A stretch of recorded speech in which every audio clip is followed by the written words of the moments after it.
The following podcast may contain strong language. Listener discretion is advised.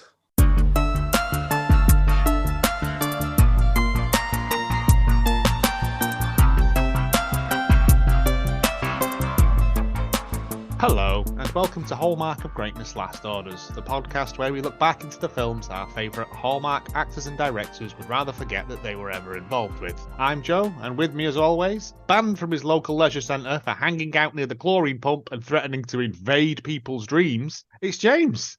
In your dreams.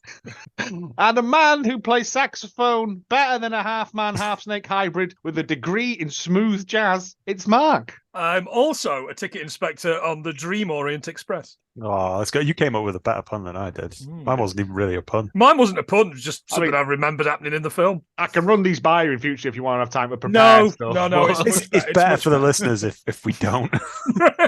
It's better for somebody. The listener. If you want to keep up to date with upcoming film choices and that, you can follow us on Twitter while it still sort of works at Hallmark of Great, all one word, or you can find us on Instagram and Facebook at Hallmark of Greatness. Or if your mum has knitted all your gang's uniforms and all the other gangs are picking on you because she put leather patches on the elbow, and you want to recommend a film, then you can just email us at hallmarkofgreatness@gmail.com. Very specific scenario, that. That was me in school. I had knitted school jumpers with leather patches on the elbow. Did you? Because I wore them through, yeah. But they weren't like little leather patches. They were like fucking You little shredders. academic, were you? Yeah. Did your mum ruin a good jacket? No, they weren't even leather. They were like pleather. Like Two good two jackets. perfectly good jackets.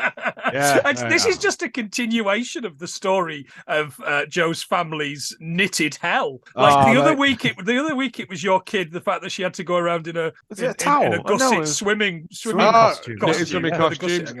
I'm fairly sure they had like knitted rah-rah skirts, like when rah-rah skirts were a thing. Yeah, man. If you can dream it, we can knit it. If you can dreamscape it, we can. Did your mum ever knit a giant snake man? Oh, No, probably. I have got like a mouse thing she made me for Christmas, because there's a picture of me in the local newspaper in a jumper with a mouse on the front, and she remade it in adult size for me for Christmas last year, which made me cry a bit. And then I'm like, I can't wash this now, can I? So I can't really wear it. It's fine. It's a nice thing, but yeah, that's more knitting facts next week when other memories will be unlocked. It's been a while, but I went and did wrestling and fucking broke all my bones, so I had to have a lie down, and then here we are. And boy, have we picked a doozy of a film for you this week. We're on form. It is, I think, possibly up there in the top 10. I think it is, yeah. Best films we've ever done, but it also has the most bewildering title of any film ever.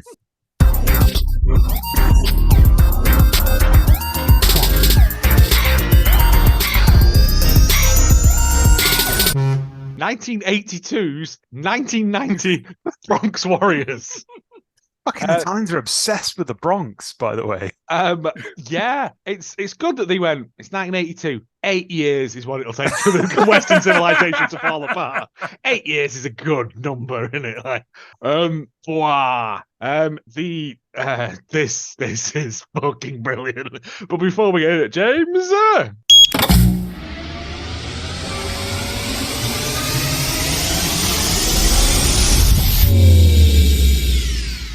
Can't see. I think it's the Premium Tail Portal of Science, and you have been designated its chief physicians of Splendor. Okay. It's a first. New development, isn't it? And Like it says the fake go sugar Splendor. Ooh, maybe. Gives you cancer. There we go, everything does. Anyway, 1990, the Bronx Warriors, 1982.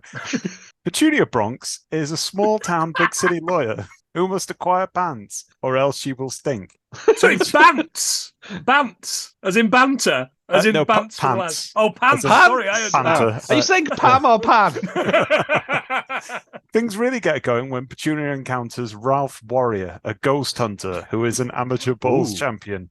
Things really heat up when a pervy giraffe appears and the two of them are forced to become all chummy. Will they ever get married? Reply hazy. Please ask again. I genuinely thought you said amateur balls champion. And I was like, how did you get to be a professional balls player? That sounds good. Ghost hunting. Yeah, all for that. I think it's called the pervy giraffe from Love on Safari, I think it was. That's a Chabert one. Yeah. Yeah, that's back. Oh, that is premium. Back in the olden days. That's before the before times. Hallmark of Greatness Classic, I think they'd call it now. Yeah, I wouldn't. Legacy. Legacy cast. The actual synopsis for 1982's 1990 Bronx Warriors, it's difficult to say. In a post-apocalyptic New York City, a policeman infiltrates the Bronx, which has become a battleground for several murderous street gangs. Was he a policeman? What? Bollocks, only a bit of that happens. The gangs thing is right. He's not Murderous? a policeman. I was quibbling with several because there are a plethora of gangs. There's a few. There's more than we actually see. Because they named like a bunch of them. There's like the sharks who go around with big hammerhead. I thought they were just going to do some click fighting. When you're a shark all the way. Yeah. But based on this film, no, because the open right. Well, as we'll get into it. The opening credits for this shows you some of the gangs that we never see. Yeah, it was like a Visage music video. I was expecting to, fade to grey. It was, if you're trying to instill fear and like, this is a dangerous place to be, murder, like pokey club with sticks and stuff, good, scary. Roller skate, not so scary. I couldn't place this at all. It was like showing me visions of things. Visions of things not featured in this film. It was very much like an Italian James Bond. I expected it to be like Luigi. The name's Bond. Luigi Bond. It was, so we get all like someone's big long fingernails, a boot knife, all stuff that does actually feature in the film. And then there's just a good bit of a lady's crotch, like in a leotard. And I'm like, bit of flange. My favourite of the credits was stunts by Rocky's stunt team and the Hells Angels. Yeah. Now I was going to ask you, were the other bikers in this legit Hells Angels? You know they were. Right. 8 Mr. Claw Arms. Yes, he was a real Hell's Angel. Did they learn nothing from the Rolling Stones at Altamont? Like, I was going to bring it up. Oh, right. Oh, wow. So they went, okay, we're going to let, what was he called? Butch's stunt team do it. And then you guys just join in if you want. Yeah, please don't hurt us. Yeah, I'll get into that later. But they spent most of this just taking the piss out of the cast. So, yeah, that's what you do if you were there. So are we. Yeah. And then why can't you walk right? Why have you got a penny between your bum cheeks that you're trying to squish like them things on Blackpool front where you put a penny in and like it turns it into a big long pen? Yeah, because that's what it felt like. It's probably all that motorbike riding. And then I didn't get the opening crawl bit. Where I don't think it matters because it's not even the opening crawl. Like something happens in the film, and then you get the crawl. Yes, it's kind of like they're having a chat, and then you're like, and here's and now we're setting up the film 10 minutes in. Oh, fucking thanks. Yeah, actually, apparently across different countries there are different. Some people just got no text. I think Germany, no text whatsoever, and they just assumed it was gang violence. Not even. You're working out Germans. You're clever. It's 1990. As imagined in 1982, and which is not a lot different. And the Bronx has been sealed off as a no man's land, and essentially the gangs run it now. Yeah. Except not the gangs don't. One gang does. Yeah. So the Riders. No, the ogre and the tigers. Yeah. I'm sure it says the Riders and the golem. And Globen, him as well. They're all subjects of the ogre. Yeah. Oh, I thought he said like this minutia. You see, I just thought he had like a god complex. The ogre. He does. Yeah. I'm sure he said maybe they're the most feared, the Riders, which is a terrible name because it just reminds me of that Jilly Cooper book. But they've got the best concept of the rest of the gangs. How dare you, the Iron Men? How dare you, son? They're the most fabulous choreographed gang there is. Literally that bit out of end bit of Blazing Silence, isn't it? You brute! Anyway, we get the not the main person, but the main female protagonist, Anna, running straight from a new romantic music video happening across New York. And she's running across the bridge. I think it's the Brooklyn Bridge that's then featured later. That's what I assumed anyway. Yeah, it was a bridge. She runs across like she's being chased, then stops and then goes, keep running. It's just got a stitch. Yeah. Very, very much like the president's wife in last week's Dreamscapes film. No, she was genuinely running. There was no green screen here. But yeah, at this point I was like, what the fuck is going on? Yeah. And then I didn't stop saying that for the next 90 minutes. There's a man who goes, so I think his name was Mr. Finch or Mr. Finger or something like that. I put him down Chris as the Sutton Finch. Who man at this point, which is showing my interest. And the guy he's talking to is Chief Goon, is the director, Enzo Castellari, which is a nice fact. I also misspelled director as directo, but I think that might be the Italian. So I'm leaving it in. You're getting into it. You're fully immersing yourself in the culture, like on a school exchange trip. And they're like, yeah, thank you. And they're like, get Hammer on this. Find this girl. We need to bring her back. That's the most important thing, is bring her back safe. Bring her back safe. Now, remember that, listener. Yeah, because it won't come into play at all. She runs through this fucking tunnel and then gets assaulted by the cast of Starlight Express. It's the Mighty Ducks. Yeah.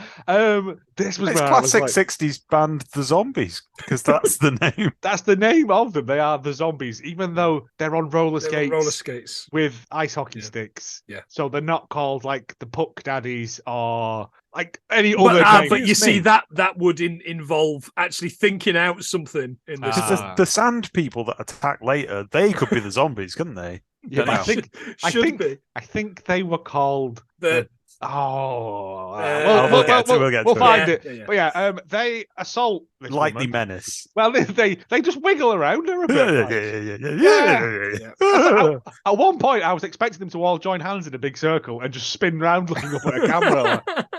Let's see. And as they're doing that, a Misfit's skull appears on the wall. Yeah, the red skull. Like, and I'm like, oh, if I was in a cool biker gang and they were like, oh, okay, so you've got like a cool hog there, right? You got the leathers. We need you to put this this glow in the dark skull on the front of your bike that we've got from a fucking pound shop. Some of them light up. Some of them don't, and I don't know why. The run out of batteries. Like Hell's clan Angels were melting the status. batteries down to drink. And we're introduced to everyone's favorite New York Doll protagonist, Trash. Yeah, Trash. They arrive. They pull out like their specialist weapons. So like the zombies have got hockey sticks. Yeah, and it would appear that the riders are like clubs with a spike on the end. Yeah, but he doesn't really need that because look out, man! He knows karate. Yeah, I realized all the fights in this are pole based. Like, yes, there's a lot. Everyone's curious. got like a special stick that they hit people with. And they have a fight. Everyone's having a fight. They're bonking each other on the heads and stuff. Some people try to run away. Some of the zombies try to run away. Is it Ice jumps on his one of the Swiss Army bike? Yeah, Swiss Army bike, presses a button and two switchblades pop out of the front, which he then uses to hamstring these two people. Does it have a corkscrew and a pair of tweezers? Like Anything for getting a stone out of a horse's hoof. They go over. He turns around, comes back, and then like they're stood so close together. Well, they fall so close together that he can then like cut both their throats as he drives by. And I thought that's a highly situational setup you've got there, isn't it? Like, unless you're chasing two people who are running exactly one motorbike width apart, it's not really going to pay off ever, is it? But in fairness, they were never going to be able to stand up because they're on roller skates in sand. Sand! Like, are we supposed to believe that they're skating through this sandy tunnel? At what point were they like, why do we have to wear this again? Because when we go and see the leader of theirs, an impossible yellow face question mark. He's like, they're all fucking about in what appears to be Simon Tumble's summer gym. Like, it's so bizarre film. Like, it's like they took a shitload of mescaline and then watched the Warriors. Yeah, pretty much. We can do that. And Anna says, "Please don't take me home," and he sort of introduces himself. Do we want to talk a little bit about what Trash is like as a person? Because he is a strange geezer. Like Gene Simmons. No, It's horrifying. I would say he is like Joey Ramone, but with a child's face. See, I didn't want to go for Joey Ramone. I put looks like John Rambo's hair on the body of a River Island mannequin, and everyone's wearing like gear from the same sex shop as everybody else. Yeah, And he's got like this. He's been given this really ill-fitting tight waistcoat. And so he can get his chest out. His smooth Jeffrey Dahmer chest. Yeah, he's a like. Also, he's supposed to be the leader of the riders, but everyone seems to hate him, and he isn't very good at his job. Yeah, and I don't think he really wants to be a leader. I don't really think he wants anything. I think he just wants to sit in the bath in his jeans so they get even tighter, right up into his anus. I don't know. Yeah, she's like, "Don't make me go back," and he goes, "All right, I guess we're engaged now then. Here's a motorbike you could have and ride about on later." She takes to the gang, doesn't she? Yeah, straight away, proper Patty Hearst's fucking well into it. She's like, well, it's either you or I run a multi-billion-dollar corporation across the river. Because I don't even understand why she's running away from that. The Manhattan Corporation. Would you not run away from the Manhattan Corporation? Capital letters, exclamation marks. Speaking of which, we get a short scene about the president of the company phoning Ted Fisher. There's that like echelons of people above this that you never see. Yeah, but they're all generic men. Like, they're just men, just generic men. Just generic men. I mean, so am I. Who were just going, we need to get Hammer on this. He's worth $1 million or something. Like, you paid him? I didn't like. No, he's worth $1 million in hammers. Surely that's it. He's made him $1 million worth of hammers. And they're like, we need to retrieve this girl. This is very important. It's not, and the scene, the next scene depicts the natural choreography of two gangs, the Riders and the Tigers, meeting to the sound of frantic drumming near the Brooklyn Bridge. This guy, right? They're just down the docks, like this morning. They're just down the docks, and this dude set his drum kit up, and he's just like just banging away, right? And then everyone shows up, and he doesn't stop. And I'm like, does he live there? Is this his territory? Is he one of the drum boys? Actually, they wouldn't be called the drum boys, would they? They'd be called like the Piranhas or something, because none of it makes sense. They're the Croupers, obviously. He's Gene and the Croupers. But all the way through this incredibly long scene, he's just going like fucking Ginger Baker at Glastonbury. So fun fact about that, he was just there, and I don't think they could get rid of him, so they just incorporated him into it. Thank you. The Brooklyn Bridge, by the way, is in the background. It represents the never-ending struggle of man to subdue the forces of nature to his control and use, according to Abraham Hewitt in 1883. Although that may well describe the weird mechanical loping of Trash throughout that scene as well. Because he's a strange man. He walks like he's just learned how to. Yeah. Like he's not fully sure, but he's confident in his abilities. But like occasionally he forgets like what knees are. It's But the drum guy, like this is brilliant. Like they all the riders pull up on their hogs in a W formation. Yeah, standard. W for rider. Well, rider. And then like the cast of fucking Bugsy Malone show up. All on these lovely, like they're not low riders, are they? But I don't know what they are. These cars, like with they're like 40s cars, aren't they? With the runner plates up the side. Yeah, with the side run. The people are standing on because they can, which I would do. Yeah, you would, wouldn't you? They're not going very fast. You give that drummer a slap as you go. Fuck off!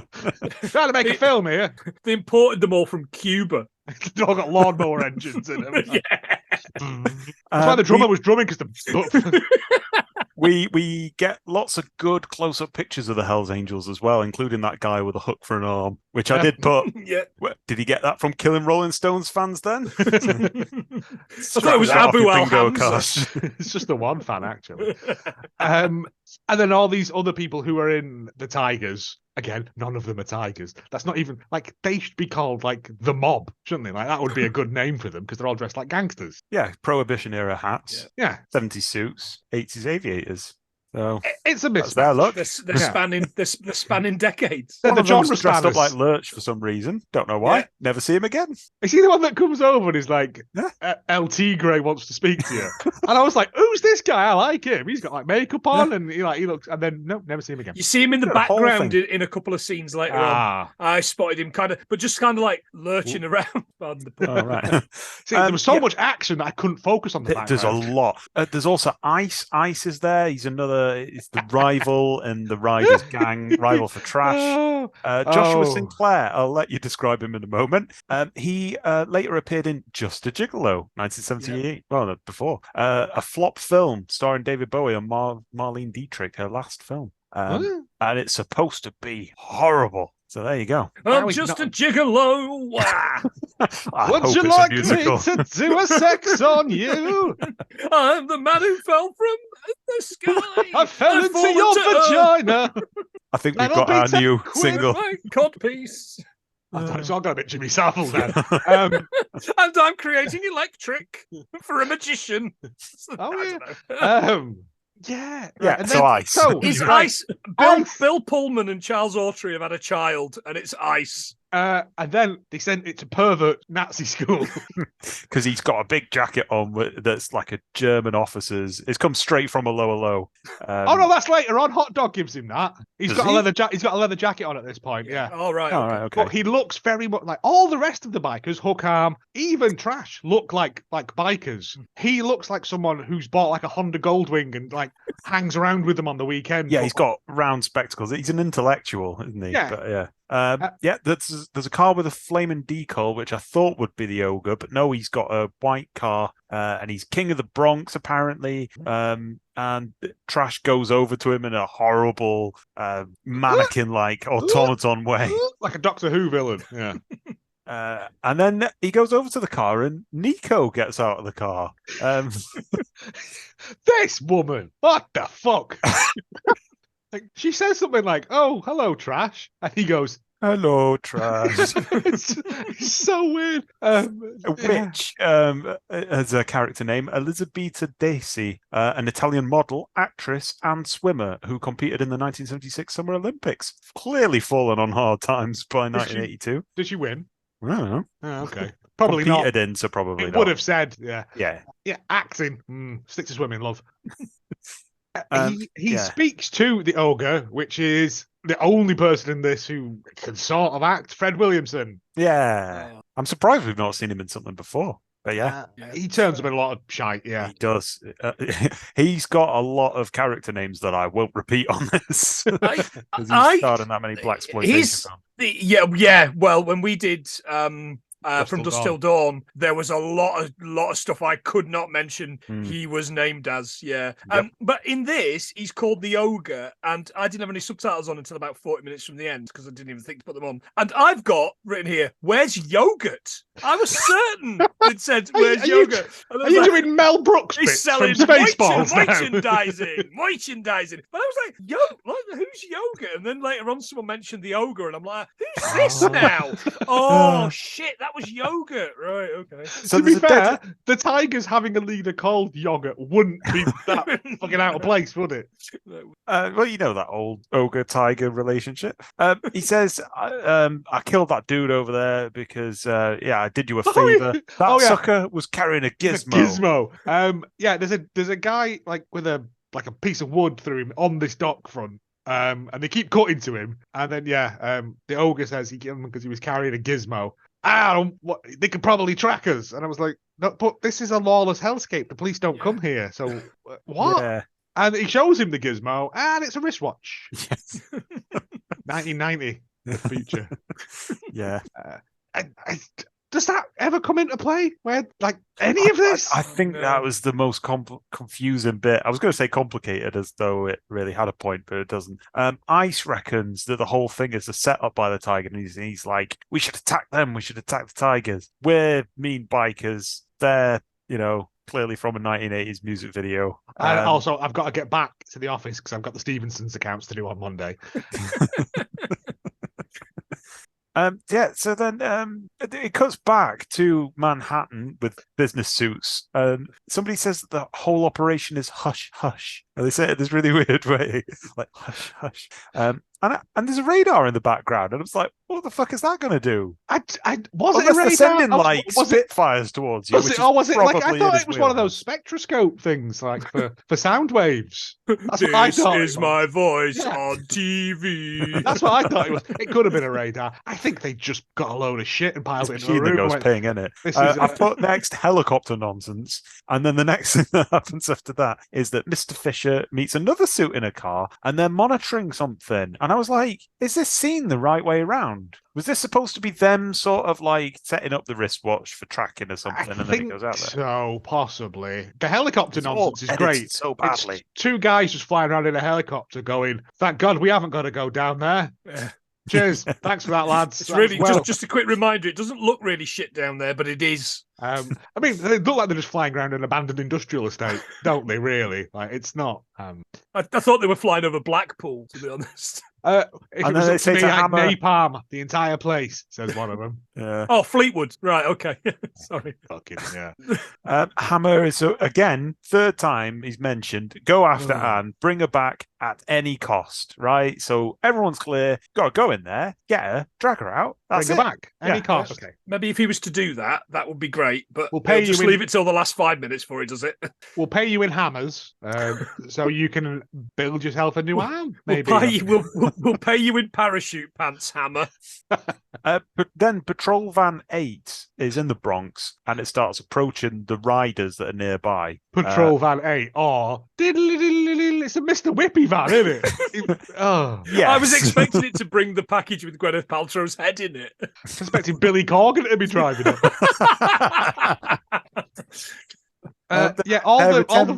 They're attempting to distract from Hammer going in to their lair, but you don't really realize that at this point. And meanwhile, is hanging out in Trash's grotty room. Oh, it's good, that room. It's like the an Oingo first Boingo time video. It's I great. feel like I belong here. I was like, why though? Because I really like sepsis. Just hold me tight, she says. It's very, very chaste scene. all in Hold me all. as tight as your trousers hug your buttocks. But overall, as a film, it's got a little bit of the witch, whipping people and stuff like that. But apart from that, it's not that blue. Which compared to some of the films, I thought we were going to get boobs at least one point, and we didn't. it's no Nightmare Barn. No, No. Oh, fuck that. No, we don't speak at the Nightmare Barn. The riders like chase down this ice cream van. At sort Force of it like to stop, yeah. at sort of Ice's behest, because like Trash is like, I don't really care. I just want to go and hug and like. Yeah, because he's going up and down them stairs to Anne throughout all of this, surely. Yeah, he's loving it. Someone rides the bike down the stairs. Like they've got that one stunt, and they do it about four times as well. Yeah, they've nicked that bit from Junior Kickstart. Yeah. Meanwhile, just off screen, there's a St. John's ambulance man falling over. Falling into a ditch repeatedly. You stupid bastard. Hammer is taking this opportunity to go up to the trashed house where Bubbles from The Wire is just clowning around. He's disguised himself as a postman, so even in a post-apocalyptic hellscape, the post still gets through. It's Kevin Costner, isn't it? But we have, I don't even think he had a name. I think he's just called like Mad Bastard, isn't he? Like, but he's- Il Postino. yeah, you got the letters for me. Yeah, This guy is very much like that character. You all got any more of those from the Dave Chappelle show? I sucked He's your dressed dick for $5, man. It's the same guy. He's waiting on a love letter. His friend's waiting on a love letter from the postman. The postman goes in with a big tube. Yeah.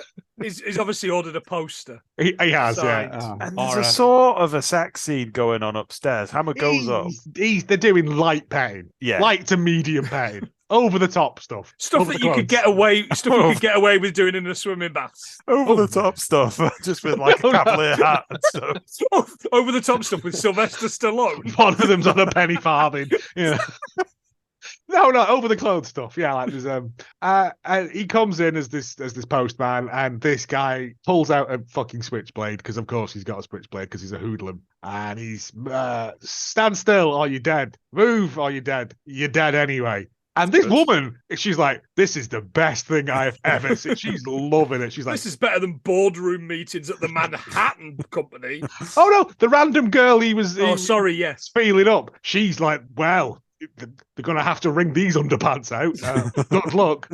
It turns out that it's not a cylindrical picture box at all that he's carrying. It's not even as good as like Terminator 2 with like the roses and the thing. It's just a shotgun in a tube. But he's got a little. I like the fact that he cut a little bit out for the trigger. Yeah, it's just brilliant. Like just pops it like, ooh, he's like MacGyver. But and he just fucking leathers this guy in the chest, but near enough point blank range with the shotgun. And the woman starts screaming, and then he just shoots her as well. He's like, well, in for a penny at this point. US postal worker with a gun. It's a trope, isn't it? You know what I mean? Oh, God, I didn't even make that connection. I didn't even think about that. Yeah. He shoots them two, and then he drops a ring at the scene. I thought he picked up a ring, so I was really confused by this. But he's got this tiger ring. It's got like a door knocker on it. What's this? Tigers and door knockers. You could put like a tiny tow rope on it and pull little cars along. He drops that at the scene anyway to sort of plant evidence. The gang come back because they're done hassling that guy. I think they're having a cuddle upstairs, Trash and the lady, because he goes, and some gunfire, and then he goes, and just goes back to it. And then the second time when the lady gets shot, he's like, I best go and investigate then. They all run about a bit. It's a shootout. It's very Benny Hill. There's a grenade dropped through a hole and stuff like that. That was fun. I like that. You son of a bitch. Very much like Aftermath, because it's all filmed at a disused Pontins.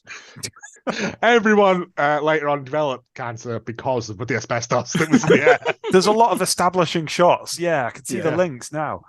He's forced Hammer to just jump out of the fucking second story floor. He should have broken his ankle. What is the best cut in any film ever? Because the guy who did that stunt clearly broke both his ankles, and then they just filmed the actor Hammer jumping and landing from like a foot off the ground.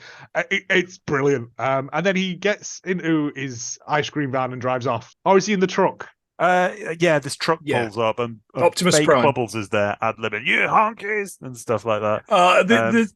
This here's a respectable neighborhood. You can see because there's trees on the sidewalks. Also, you're the only person that lives here. So they chase this thing out.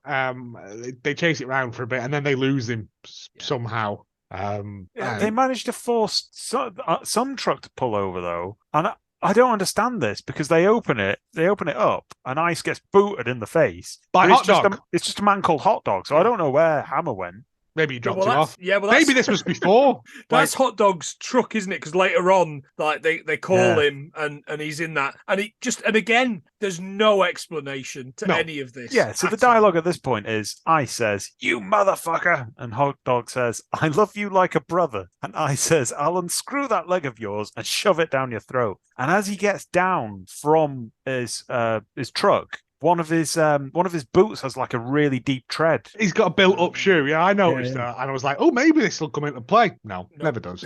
He's a freewheeler. His Hot Dog. Everybody knows him. Everybody loves him. Disappointed that his truck wasn't like a Wienermobile. Nobody knows who crashed into this store. There's no sign of Hammer, just a topless pin-up and a well-used pillow from the look of it. And that's it. They just let him go.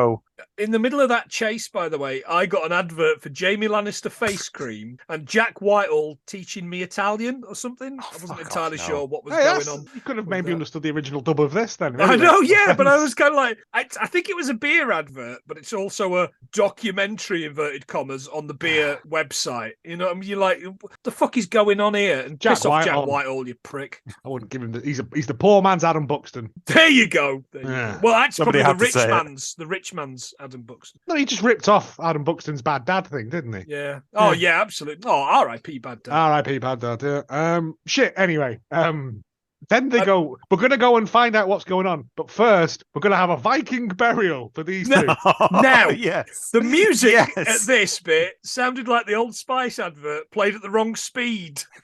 I'm too young for that. and for some reason, the subtitles said music. I disagree. The essence of man, the right man, burning human flesh. They honour their dead with lots of staring, and at this point, we're introduced to Darkest Timeline Paul Simon, or Blade, as they call him in this film. Oh, I loved him. I loved him and his brooding nature. Yeah, he is like the He's third done in lots command. of interviews about this film. Really? Wow. He loved it. He was loving every minute of it. He looked, and it shows on screen. Yeah. It really does. They burn these bodies, and then they all like pick up a handful and put it in a pouch. Yeah. And I thought, okay, this is strange, but okay. And then they drive down to the docks. That drummer's fucked off at this point as well. Like, he's like, well, night's falling, got to get in. Lugging his snare drum through the Bronx. And then they all park like a good distance away from the water into a prevailing wind and launch the dust into their own faces. It's so like good. It's like the bit at the end of the Big Lebowski. Yeah. Interestingly, at that point, they're spelling out the letter I. So we've got WI. Oh man, if they make a Victoria sandwich, I'm going to shit my pants. Quince jam. Yeah, I like that the tracking shot of them panning down the thing. It was really nice. Good, yeah. But everyone just got dusty face. Yeah. That's how they honor their dead, because in the Bronx we live with death, or something. Trash says. Oh yeah, something enigmatic and weird. Hammer has got his own cutscene at this point. He wants to do things his way, which means essentially to fuck around for a while and then send in flamethrowers and helicopters and stuff. And they're like, "Oh, listen here, you bastard!" And he's like, "No, I come from the Bronx. I do things by laughing at them." And then, not a line, actual dialogue. The line here is, "She's going to be the future president." Long pause. Of the Manhattan Corporation. I'm like, that's not the same thing. Those are two very different things. Ronald Reagan has dyed his hair. Yeah. We get a street meeting at this point, which has got some very choice dialogue in it. And Ice is essentially using this to say, we found this ring. That's proof that the Tigers did that murder on those two, that loving couple from before. The stairwell couple, yeah. And yeah, I've just put clamor, because there's just like people just mouthing off. One of them's like, "Let's go to war, war, war," and it's just there's a lot of rabble, rabble, rabble, rhubarb. Yeah, a lot of people just making noises. So this is like, I think Ice deliberately just wants to go fight everyone. Yeah, and Trash is unconvinced, and he says, "You fuck! Look, it could be a pile of shit out of somebody's asshole." Yeah, again, not paraphrased, actual dialogue. He doesn't want to go and fight because he I don't know, because Alan's gone and fucked off to a beach. That's why. No, the famous Bronx beach. Which looks like it's in the Caribbean. Yep. Like it looks like it's filmed on the brightest, most beautiful day that the West Indies has ever seen. It's very much the summer house scene, isn't it? Jesus. And she's like, I don't want to go back, because if I go back, I'm the next in line to the president of the Manhattan Corporation, which makes all the arms in the world. Yeah, that's right. Sells every weapon that's ever made. Tiny hands. As she goes there and he goes and follows her, we see some zombie goons going along that one tunnel that is used to connect everything to everything. And they're setting up some kind of like fake cartoon panel is what I thought. Because what I thought was going to happen was as she drove through on her bike that she's been given, and he follows her, and then they all come out and they move what looks like a hockey net, and I was like, "Game on!" I laughed so loud when that hockey net came down. But yeah, honestly, just shenanigans at this point. But I don't understand, right? Because she's like, I don't want to be the president because then I'll be a puppet to other people. And I was like, without me, they're powerless. What? How? Like, they literally couldn't give a shit about you. I don't understand what the peril is here. If it was like you had the key to all the weapons blueprints or whatever, that would make sense. But you haven't. You're just a woman. Yeah. But Trash is like, don't worry about staying here and people killing everyone, because we live with death every day. Death walks with us. Death rides and sleeps with us. We carry its sleep under our skin. I was like, that doesn't make sense. Death goes translation. Down the More words. Death goes up the big Tesco with And Hot Dog has this rendezvous with Hammer. I don't know how they know one another, but Hot Dog says that you're playing with fire, and he goes, "I know, and I love it. I love it." As we will learn later on. I've been swimming in raw sewage, and I love it. So I think Hammer and Hot Dog. It's a reference for nobody except the three men on this podcast. Good name for a pub, the Hammer and Hot Dogs. It's a frog and pedo. Yeah, he does want to stay there because they bonded very much in his stinky room. So they drive around a bit, and then they find out where the riders live, and they park the horn, and Ice goes out to meet them while Blade sort of follows him, cartoonishly jumping out from behind trees and shit. And I was like, what is happening? Ice wants to burn the tigers, doesn't he? And he's got Dark Paul Simon there because he says, you've got grey matter in your butt. It's like, okay, that's dialogue. He's obsessed. Everyone's obsessed with butts. Trash turns up and he says, I got this big net thrown on me, big comedy net. That's not cool. My only weakness. They drive down the thing and they're like, I don't remember this barricade being here when we left. They get off. Yeah, he gets hit by a giant net, which is, I don't know. It's never not funny. I don't care who you are. A net being thrown on a man is just comedy gold. They steal Anne, the zombie hockey men. Mm-hmm. They're not dressed as zombies. They're dressed like futuristic rollerball players. Yeah. But they're called the zombies. And they steal her. They sort of roughly beat up Trash. And then one guy falls over a bit as he's skating away as well. That made me chuckle. It's the sand. It's huge. It'd be Mary Ellen them bearings as well. Sam. Oh, ruining them. But they beat him up a bit, and then they skate off, and he just sort of stands up and goes, "Well, that's happened." Dusts himself off. He's mildly inconvenienced by this. So he wants to go. He's trying to persuade Ice. Then he's like, "I need to go and talk to the ogre, king of the tigers, and the whole Bronx." Ice is like, I don't want to do that. You'd have to go through the territories of the jackals, the scavengers, and the sharks. So we don't get the jackals either. No. I'm assuming it's some sort of Egyptian style thing, and they've all got dog heads on. Oh, that would be good. That would be so good. In the opening credits, there was people who had David Bowie style Slade makeup on. I was like, oh, where are those people? All right, people. Maybe. Yeah, they'd be great. And there was people with big nails as well. So they maybe. Oh, that witch has some big nails. No, she's got a Wolverine claw. Okay. So yeah, it's fine. None of the gang not appearing in this film. Not all the Warriors gangs made sense. The mimes. All the ones that pay their fare on the tube instead of just skipping it. One guy literally putting coins in, isn't there, as they're getting on. Trash wants backup, and just somebody called Big Sal just gives him a cheery thumbs up and never goes anywhere with him. So, the zombies are practicing in their aircraft hangar of a home, battling cut-out figures with little colour wheels for hearts. Yeah, that's good. And they've put up some tires, yeah. Which just in case the local orangutans want to come round. There's going to be a gang called the Chimps or something. They wouldn't be called the Chimps because that would make sense. They'd be called the Possums, wouldn't they? The onion rings. Yeah, it just wouldn't make any. Also, why are them tires up so high? What are they? Are they planning to dive through them while skating? No, they go around them. Yeah, they do very carefully. Oh, okay. All going, yeah, which I liked very much. So the tires are the equivalent of those little orange cones when you do your cycling provisions. Yeah, yes, exactly. Yeah. I understand now. All under the watchful eye of Golem. We've met Golem before. Does anybody know where from? Oh. Other Italian film, Endgame, Bronx Warriors finale, 1983. So he did that after this. As Kurt Karnak, he was the swarthy man. Oh, was that him? One of the guys in the cantina that they get on board. No. I can't remember, but he was a swarthy man. I remember that much because I noticed him and I was like, I recognize his face. You can tell he's the leader because his triangular tabard is red.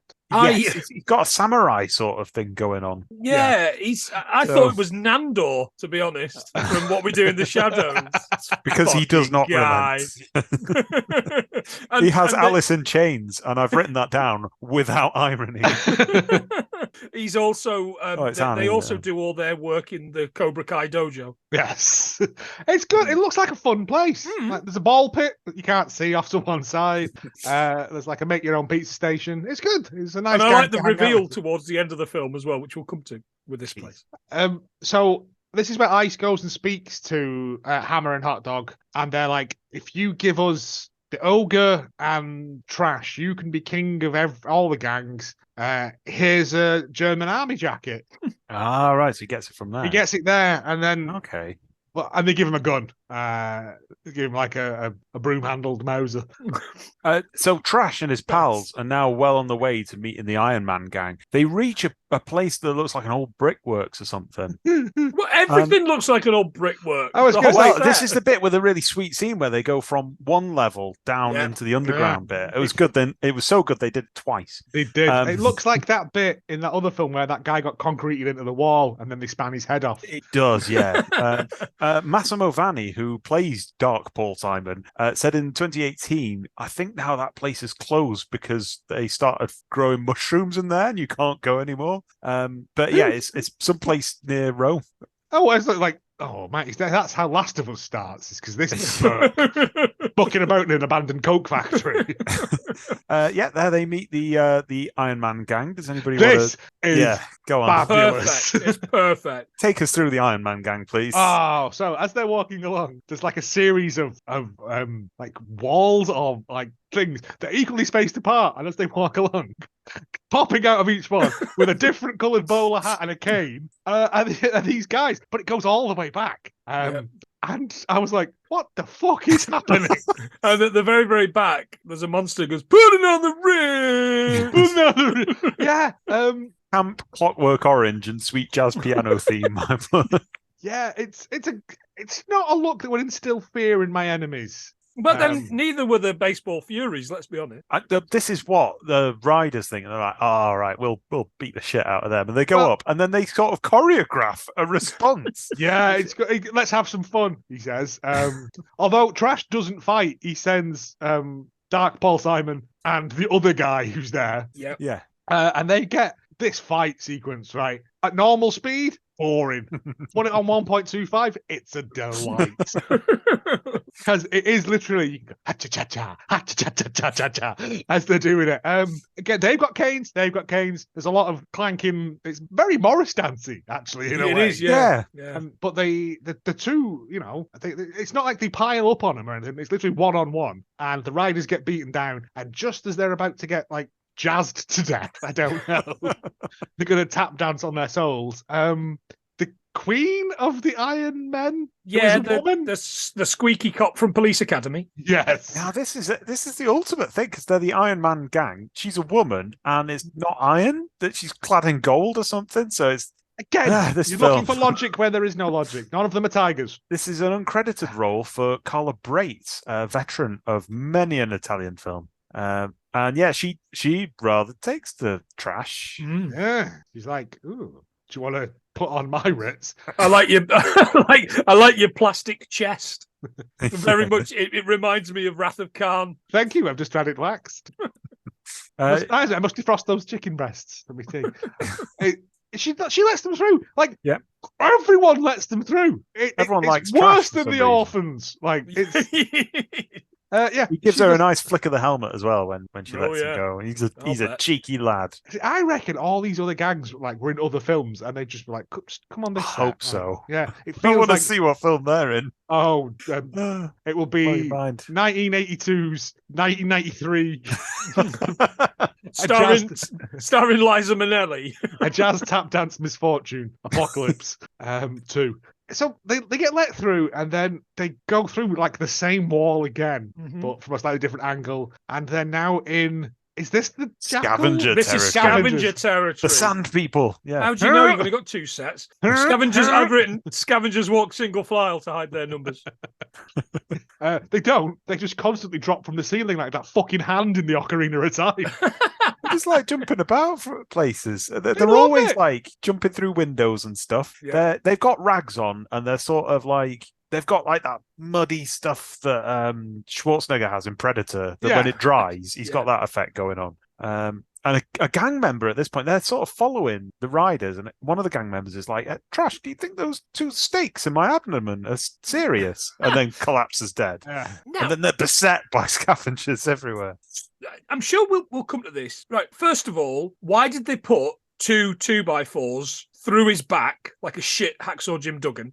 Right. But secondly, and I know we're going to come to this. I didn't imagine that was Trash there, because later on they come back and the guy's strung up and Trash is like, oh, what happened to you? Like, you were there. No, That's Dark Paul. That's Dark Paul Simon. Oh, Dark Paul Simon. He's not there. Right. Okay. He's not there at this point. That's like, what was he called? Like Jimbo Throb or whatever. The other guy who goes with them. Dark Paul Simon at this point, he's above ground and he's shadowing Ice, who's talking to Hot Dog. Right, And there's a lot of we'll show them sort of thing. I think he goes, oh, we've got a visitor or something, because he sees him peeking out. Yeah. like, So they're chasing after Dark like Paul. Kilroy. And and he goes, I'll sort him out. And then like Dark Paul Simon runs off going, Trash, Ice is going to betray you and stuff. But okay. he then has to, Must gets have zoned beset out. upon by the Sand People. And that's where like that happens. And they were like, oh, we want to do cruel and unusual punishment on him. Even though like we just literally just like shoved 2 big shivs in that guy's back. We've shoved half a picket fence into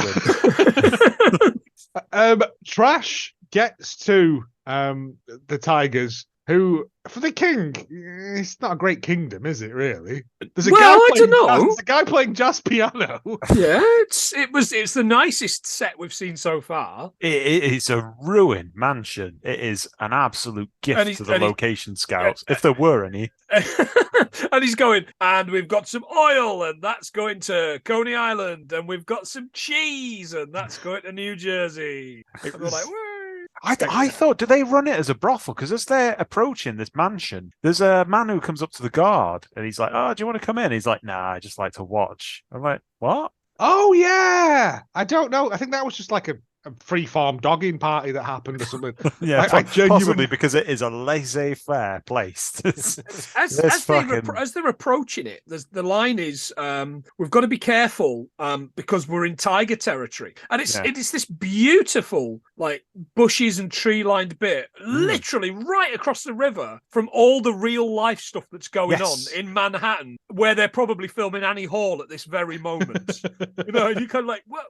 Like, are we supposed to believe that, like, this not tiny river, but this little stretch of river, the world is normal over there and it's fucking mental here? Yeah. But how? I can't suspend your disbelief. I can't suspend my disbelief. It's crazy. Think back to the Iron Men. The Iron Bloke. I don't know why they've got to beware of tiger territory, because the tigers are the worst gang for fighting of all of them. Yeah, they do get murdered proper easy in a bit. They have no concept of like perimeter security or anything. They're all too busy watching people fucking. But the guy, fucking brigade of cavalry just marched into it, and they were make the way singing in. Happy Birthday a bit later on. Oh yeah, they make their way in. I forgot about that. And this one guard turns up. It's Lionel Blair cosplaying as a Butlins redcoat, and he's like, "I'll shoot you." And he's like, "Okay," and he gets him. He gets him good. He does. He shoots him in the back twice, and then we're just down to Trash on his own. He's lost all his crew. He gets in to see the ogre, who runs a fairly niche establishment, I have to say. It's He's complete with jazz piano, Yeah. conga drumming. It was a weird mix, those two, but they made it work. It's it's like everything but the girl. Yeah. Zebra hide on a wall. New wave goons straight from an Echo and Bunnyman music video. Again, this was the one that had the biggest disparity in like uniform. Yeah. Because everyone else, it was like quasi-futuristic rollerball, like jazz tap dancing perverts, sand the people. witch in a dominatrix gear. Like, what's he called? The guy from the Mirror Universe in the Mighty Boosh. the Mr. Susan, that's it.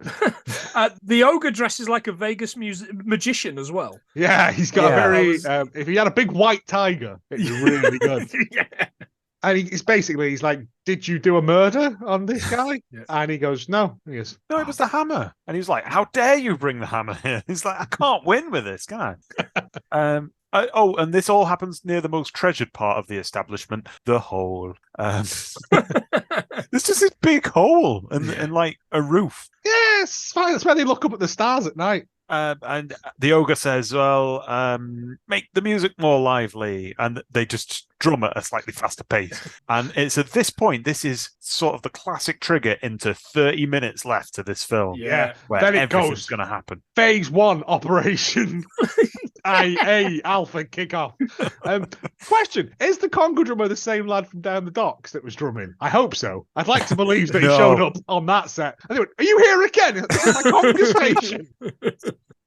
So I do my conga in. Yeah, so... Hey! Right, because at this point... Yeah, this is weird. Right, I was trying to explain what I happens, and I don't think I forget, can. Like, because at this point, like, Hammer is out of it. Like, he's gone back, and he's like, we're going to just kill them all now. Yeah. Like, fuck that girl. Like, we don't need her. Right, we know where she is. We know we need to retrieve her. Let's send in the attack helicopters, cavalry, and men with flamethrowers. And that'll And men sort on it. horses with flamethrowers, which is, like, the coolest thing. Horse, yeah. Oh, no, Ice has gone to see Swarthy Shredder Yeah. because he knows that Anne's there. Oh, yeah, she's not been rescued at this point, has she? No. So he goes to see her. But this is the bit. The lads in the helicopter are back. There are a load of lads out of a van because this is phase 1. Get out of the van, phase 1. Take that one off the list. That's not done. It's fucking easy, this, isn't it? That's phase 2. Just hang about for a bit. Okay, we can do that as well. And then he goes, but this is the weird bit, right? Because then the ogre's like, oh, we've got you a present. Oh, and they bring out this massive birthday cake thinking happy birthday. And I'm like, what? and it's got this perfect skyline, including the Twin Towers. Yeah. How did it taste? A little plain. Whose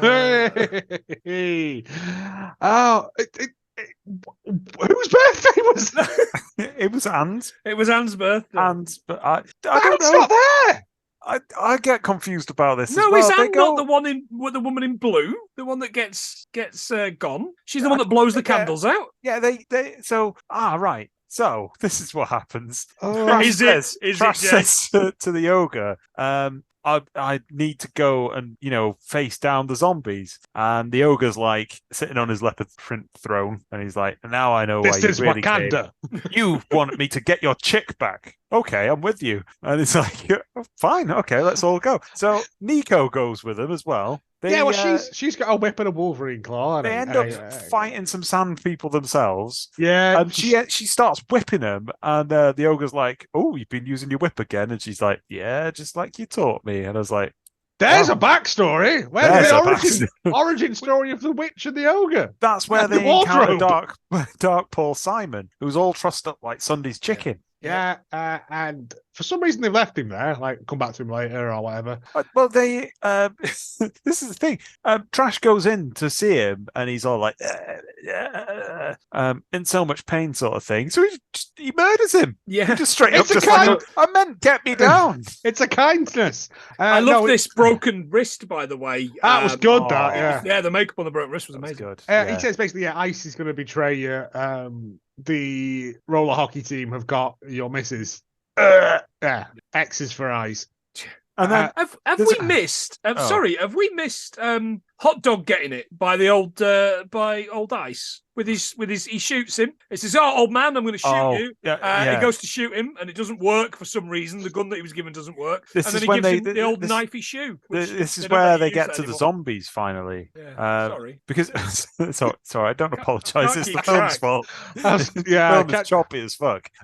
Hammer at this point goes back to the office in Manhattan, so he's to and from him. And there's only one tunnel in and out, and that's full of nets. Mr. Finch is like, "Well, I'm just going to give you an arbitrary deadline. You've lined up your helicopters and attack cavalry. on phase 11 a.m. 2. tomorrow, please." And he's like, "Well, fuck that. I'm just going to go and murder her then." He doesn't say that, but he should have done because It's that's what he implied does. heavily.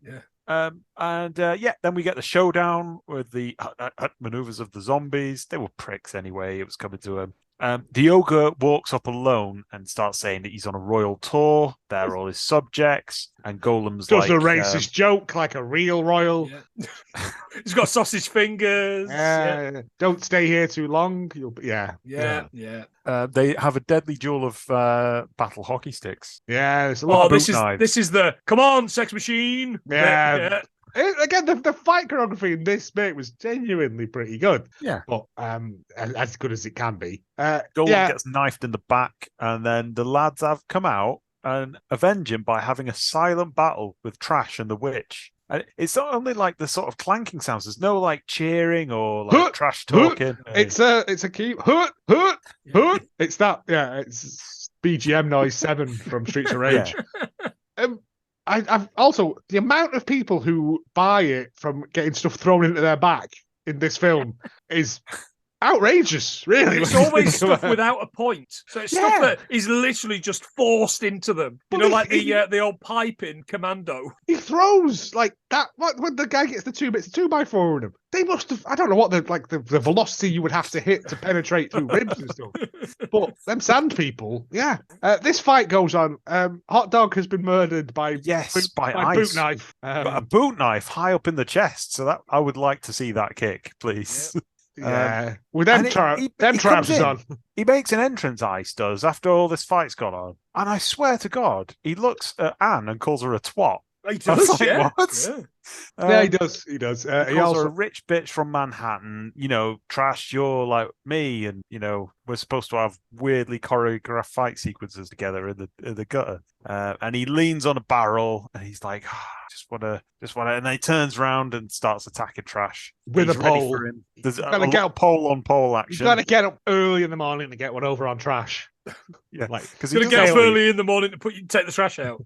He just stands upright at maybe a 75-degree angle at all times, like a normal boy. But yeah, what happens to him? What happens to Ice? I don't know, actually. He probably gets something thrown into his back at high speed. He falls down the hole that's in the palace. Yeah. So and he falls onto something. They've just done a big journey, all the way up to the top, to the first floor of the mansion, and he falls down onto a spike, onto a knife. Yeah, like just a knife, just a sharp. Well, it looks like what it isn't. Obviously, it's meant to be a rebar, but they didn't have any rebars. I've just buried my knife there, point up for safety later. Yeah. Don't worry about it. They go back downstairs to the ogre's court, and everyone's listening to Anne playing fancy piano. This is where the cake. This is the cake. Yeah. Oh, is this the? Yeah, this is the cake. All right. Yeah. Why not? Yeah. I mean, it's so weird. Because I'm going, when does that guy get his head bashed off? The towers that they make the cake in the shape of Manhattan, and it's shit. It's just... How was that man frozen? It was like they kick his head off, and it's like it comes off as if like the blood is there, but it's frozen. Oh no! I think when did that happen? Is that not Hammer who gets his head? No, it's one of the one of the scavengers gets his head kicked off. And I thought, did I miss something where they froze him with, know, like the bit where they smash apart the T-2000? Yeah, I think it's where they're coming in and Trash like knocks him down to one knee, and then the ogre hits him in the head with a stick, but his head just goes plop and falls off, and but there's no blood. I missed that. It's just like that's one of the better effects, and it's terrible. The cake though is very it's very dry. This cake, and where it's like if I'd made a cake is what it looks like. Where are they getting? I mean, look, there's nothing here. Where are they getting buttercream? Unless it's not buttercream and it's all just like. Is it like those cakes on those TV programs where it's not a cake? It's like a bit of polystyrene with some icing on it. Yeah, it could be. Don't eat the cake.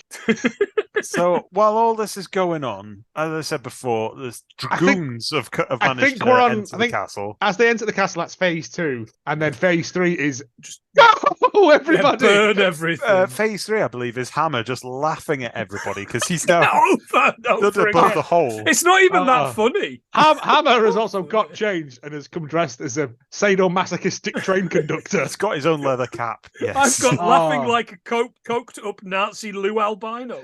It's good. He's good. He's loving it. He's like come in his best Rob Halford gear, and he's just stood looking down at it, laughing as like an entire, like, I don't know what the correct term for it is, squadron. of horse-mounted people. Come on. And, like, they've all got flamethrowers, so they start setting people on fire, but nobody catches fire. You never see... I've never seen so many flamethrowers and so few men on fire. I was very disappointed. No, they did that sort of thing over and over again of a blast in somebody's face and somebody going, But if you look carefully, it's like I don't know if there's glass between them or something. Yeah, it's a forced perspective thing. Yeah. But because we love a man on fire on this show, we really do, and we get none of it. There's all these cool sort of Aftermath gave us that. Future Nazis on horses with flamethrowers because it's the 90s, and nothing. No, and there's a fight breaks out, and like Whip Lady like is whipping people off the horses and like bonking them on their head and stuff. She gets fired a bit. Trash tries to save her, but it's too late. Yeah.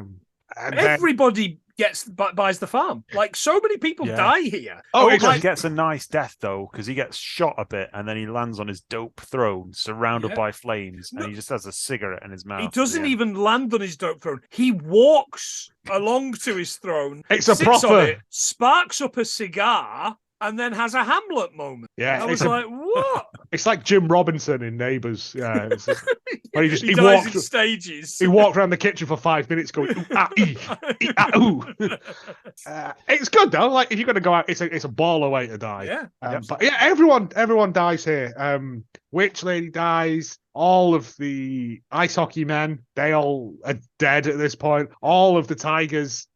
Possibly Lurch is there. We don't know. Yeah. Like, and as Anne dies, was he ever really alive? Is what I want to know.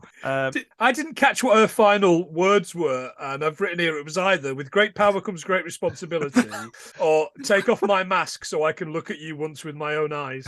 I think it was. I don't know which of those it was. Rosebud, I think it was. I think it was "hold me, I can't." Yeah.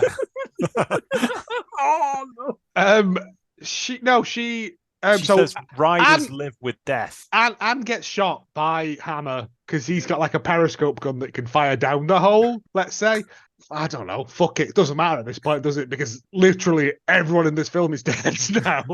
Everyone is dead, Dave. She says riders live with death every day in the Bronx. All right. Remember the summer house scene? He said that, yeah. And then Trash, animated by this, picks up some sort of harpoon. Where's that been? Where's he? Yeah, that thing. Like, that's fucking... Why were you using that from the start? Why wasn't that on the perimeter? Well, they were under the sea, after all. Yeah, but this fucking... like, it's like a whaling gun. It's brilliant. And yeah, he just fires it through at Hammer, who's still above the hole, which really ought to have its own risk assessment by now. The amount of people that have been murdered around it, and on near holes, yes. And it harpoons him, and he falls to the ground dead. And then the film ends. That's it. Like, it just ends. Everyone's dead. And then Trash just goes home, I guess. Oh, yeah. So it's credits, and you see him driving away. And with the harpoon gun sort of rope, he's got the body of Hammer attached to it. So he's just going around desecrating the corpse, isn't it? Rassing him round. Yeah. That's good. Like a grotesque Fast and Furious 5. And with that, we feel closure. And it's like, hang on. Weren't they supposed to rescue Anne? What was all that about? What was the rest of the film about? Doesn't matter. What was all of it about? What was... Hammer was a cop? Who was Hot Dog? Why was Hot Dog? Yeah. Why did he have one built-up shoe? All these things that like felt like they could have paid off later, and then they just went, nah, balls. Maybe they pay off in the follow-up. Why was that man yelling in the street? Like, who was the drumming man? What was the gizmo? All these things, we'll never know.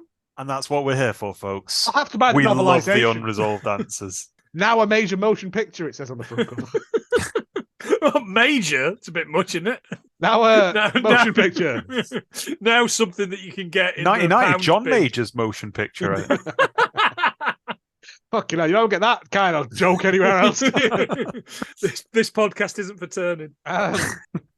Me and Norma. That's my John Major impression. Norma. Or Mr. Bean. It's James, your score for 1982's 1990 Bronx Warrior. It's gold territory. I'm going to go with one gold gizmo. Really? Yes. Okay. Mark? I enjoyed it. One silver pudding on the Ritz. Ooh. I had a good time, Silver but it's is still good no for you, aftermath. yeah. It's still no aftermath. I say I enjoyed it. I think it's going to be a solid 4 shotguns to the chest of a man trying to finger bang a girl on a stair. What a trophy. It's huge. Like when you go to like them sports award things, like for junior football teams, and everyone gets a trophy, and then like the top lad gets the huge. Yeah, it's one of them. At the go-karts. Yeah.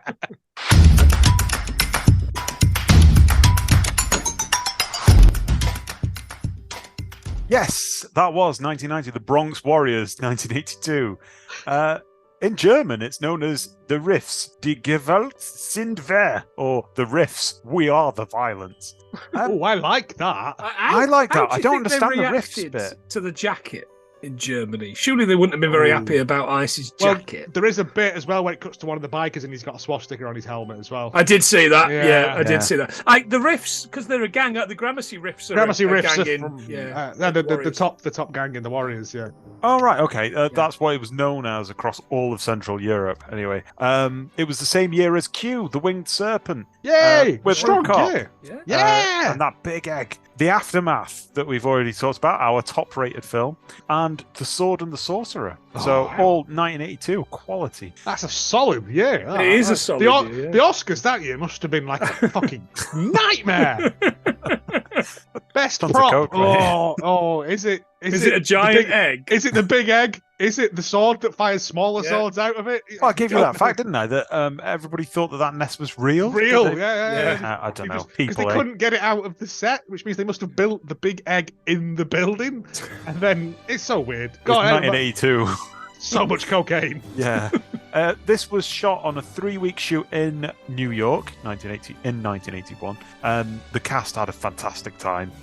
They then went back to Rome to shoot all the interiors. So everything that was inside was in Rome somewhere. Everything outside, New York. In the Colosseum. It's got a sequel. What? Exactly the same thing. Yeah. Escape from the Bronx, 1983. So they didn't really plan much for that. They just banged out a sequel. Is it the same guy? Is it Smooth Chest Kevin? Yes. Yeah. I mean, the director did like 3 separate film series of just. I think it's Barbarians is the other one, and Trash is in that as well. I've seen Barbarians. It's terrible. Yeah, I feel like I've seen it as well. This was produced by Fabrizio De Angelis. Which is his name Italian for Fabrizio the English. I thought you were going to go with something like upholstery detergent of England.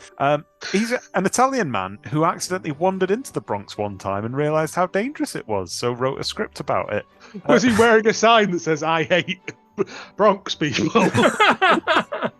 I think he was supposed to go to his hotel and got the one tram stop down from where he was supposed to. Thought it was so scary, he got chased all the way back to his hotel, or so he says, and wrote this inspired by it. And it was directed by Enzo G. Castellari. Go on. I'm just imagining him being chased by a load of people in colourful top hats. I think be a good screenplay this later on. No one will believe your story. Enzo G. Castellari, 39 director credits. I thought there would be more. The most famous now being the original Inglourious Bastards. Oh, yeah. So Can I tell you my story about that? Go on. Someone bought me it for Christmas, and I put it on. The original? Oh, it just had Inglourious Bastards on the thing, right? And I was like, okay, I put it on. And after about 10 minutes, I was like, isn't Brad Pitt supposed to be in this? And the person I was watching it with, he said, oh no, I've seen this. It's good, you'll like it. After 10 minutes, I was like, Brad Pitt? Oh yeah, he comes in it in a bit. After half an hour, I was like, Brad Pitt's not in this, is it? This is the different film. This is the original film, isn't it? He was like, yeah, it is. I was like, how did you not know? Like, it's not the same film. It's a terrible He later tried to cash in on it with Caribbean Bastards in 2010. But is that not a Billy Ocean song? Only when he's really drunk. That was his last film, so it clearly didn't work. But yeah, he said in an interview, "We did not need permission for shooting around New York because the local people of the Bronx helped us out with the filming," which is not entirely true. What he did is he went and got Hell's Angels help, and the police were, he said later, present and fully armed. So that's quite a tense situation. Yeah. That is true guerrilla filmmaking. It is. He also made something called Cry Onion, 1975. I was having a drink. Don't do that. Wait, is it like? Is that a command? Pry onion. It is. Was It's that- fry, my- comma, onion. Was My that not turn. an early Johnny Depp film? It sort of reminds me of egg that we had last time. egg. Hey, there's an idea. We'll do a season related. of food related. Pry onion, egg. The bus that was a hamburger. Fry Onion, 1975. Onion Jack has bought a piece of land on which to settle, but the property is still in possession of the orphans of the original owner and is coveted by the local oil baron. Wait, have we fired up the machine again? Onion Jack. Yes. Onion Technically, Jack. the cats own the house and you'll be their tenants. If it's not Master Chop Chop Onion from Parappa the Rapper, I'm going to be very disappointed.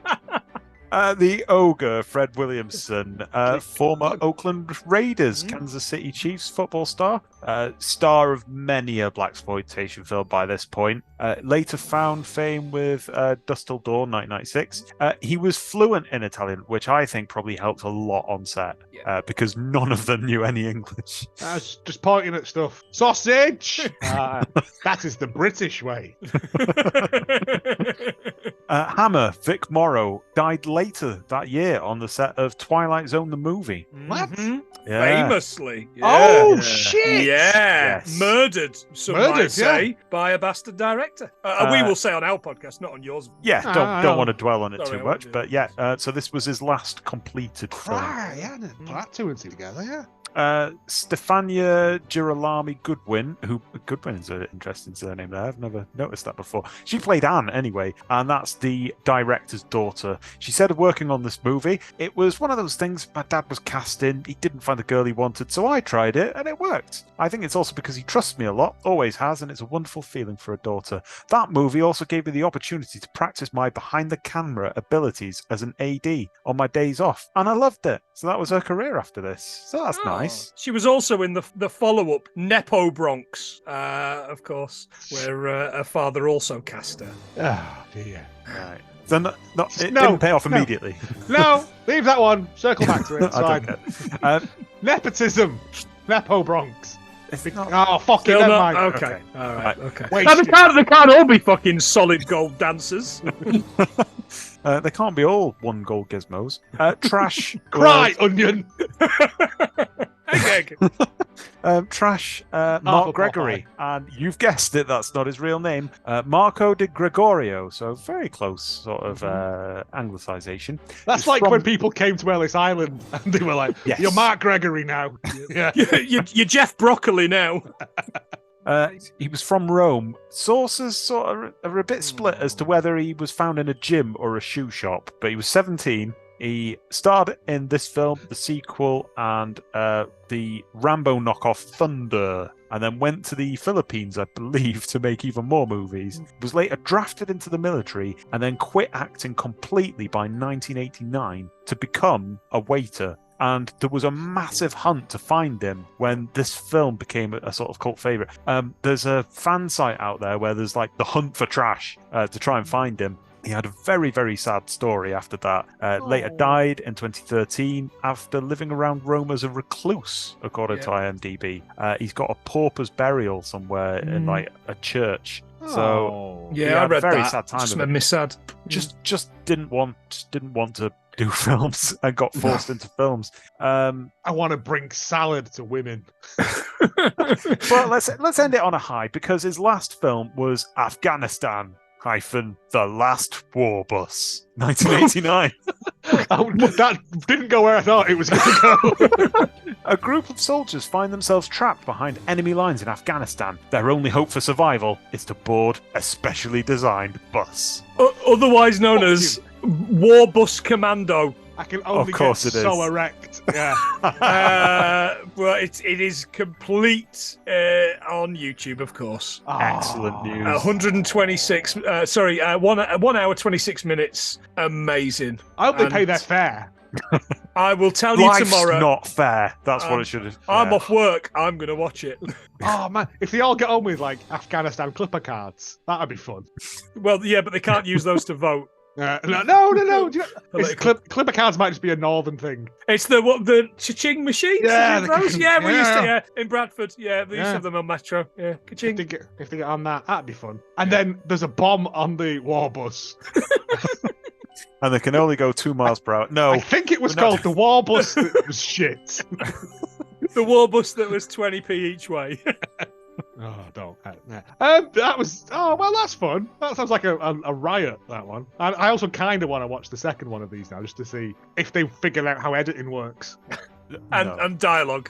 And I think, if anything, plot. they had even less of a budget, the director said, to the second one. What? How can you... surely if the first one's a bit of a success... It wasn't. A moderate success. It's only in hindsight and through to the hard work of Joshua Sinclair, who puts it on at his house whenever anyone comes round. He fucking loves it. Are you done? I'm done, yeah. That was my last fact. Ages ago. I thought we were going to get like a thus endeth. No, yeah, no. Oh, thus endeth James there. Fax is impaled from behind. Yeah.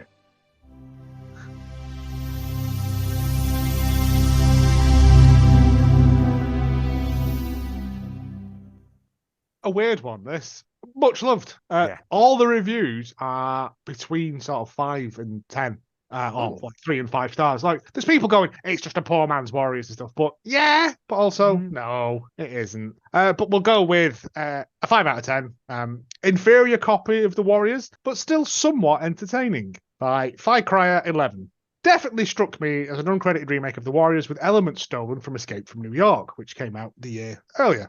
The Bronx has been abandoned by police since it has been taken over by gangs. Each gang wears costumes and have matching modes of transportation.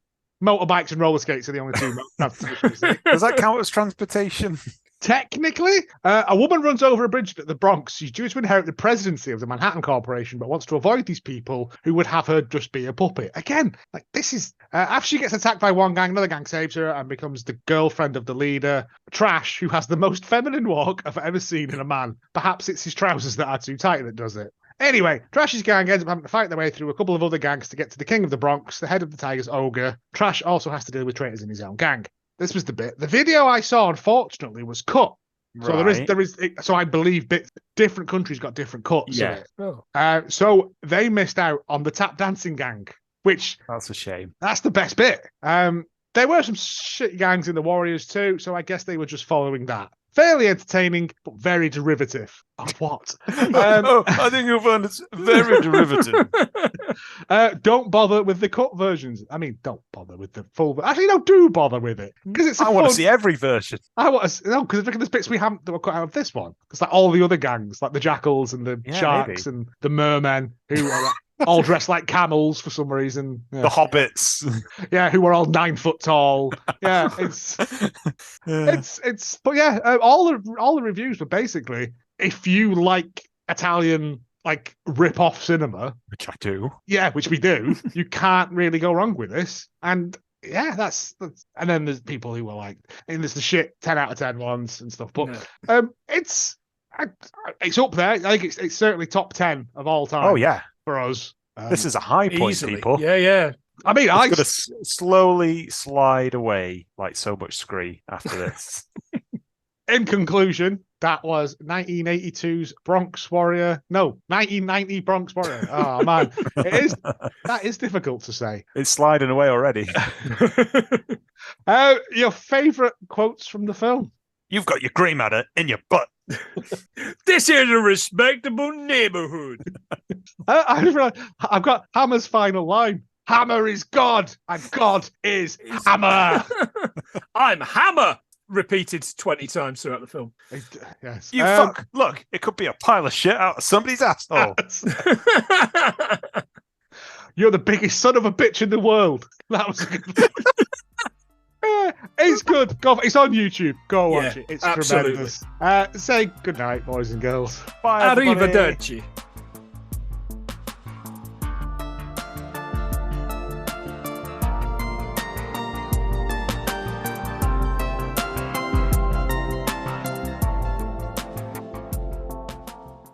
Oh, that's Italian cinema.